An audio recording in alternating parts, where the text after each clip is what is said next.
আপনি Samsung mobile use করছেন আর এই টপ লেভেলের ফিচার্সটা আপনি এখনো পর্যন্ত ইউজ করছেন না। আরে এটা একবার ইউজ করে দেখুন, ভিড় জমে যাবে আপনার কাছে যে কি করে করলেন আপনি সেটা জানার জন্য। অ্যাকচুয়ালি এই ফিচার্সটা হচ্ছে প্রোফাইল কার্ড শেয়ারিং ফিচার্স। ফার্স্টে আপনি কন্ট্যাক্টে গেলেন, এখানে গিয়ে আপনার প্রোফাইলে আপনি ক্লিক করুন, এরপর এডিট অপশানে যান। এখানে দেখুন উপরে লেখা আছে এডিট প্রোফাইল কার্ড, এখানে ক্লিক করুন।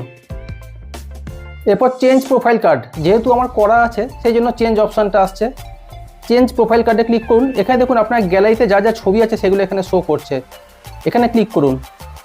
আপনার পছন্দসই যে কোনো একটা ছবি আপনি এখানে সিলেক্ট করে দিন, দিয়ে ডান করে বেরিয়ে আসুন। তাহলে আপনার প্রোফাইল কার্ডটা আপনার ছবির এগেনস্টে এইভাবে সেভ হয়ে গেল। সেভ করে দিন। এরপর আপনি profile card and picture shared এখানে ক্লিক করুন। এটা বাই ডিফল্ট অফ থাকে, আপনি অন করে দিন, দিয়ে এখানটা একটু রিফ্রেশ করে দিন। Just refresh contact list refresh করে দিন, ব্যাস তাহলেই হয়ে গেল আপনার প্রোফাইল কার্ড এইভাবে তৈরি। এবং যারা আদার্স স্যামসাং ইউজার আছে তাদের কাছেও আপনার এই ছবিটা পৌঁছে যাবে। আর এরপর যদি আসেন এই অটো জুমিং, এই যে ছবিটা একটা জুম হচ্ছে জুম আউট হচ্ছে, এই সিস্টেমটা যদি করতে চান তাহলে কি করতে হবে সেটা দেখিয়ে দিচ্ছি।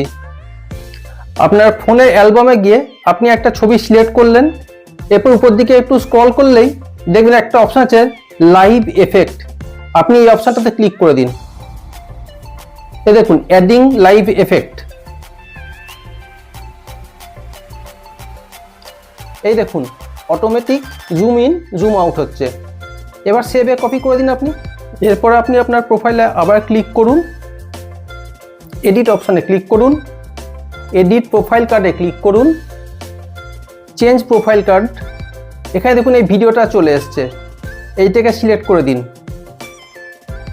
দিয়ে যদি এটা বড় দেখায় এখানে ট্রিম অপশান করবেন, ছোট হয়ে যাবে, দিয়ে জাস্ট ডান করে বেরিয়ে আসুন। সেভ করে দিন এবং পুনরায় রিফ্রেশ কন্ট্যাক্ট লিস্টে ক্লিক করে দিন। তাহলেই আপনার এই ছবিটা আদার্স স্যামসাং ইউজারদের কাছে পৌঁছে যাবে যারা আপনার কন্ট্যাক্ট লিস্টে আছে। ভিডিওটা যদি ভালো লাগে একটা লাইক করবেন আর আমাদের চ্যানেলটা সাবস্ক্রাইব করে রাখবেন।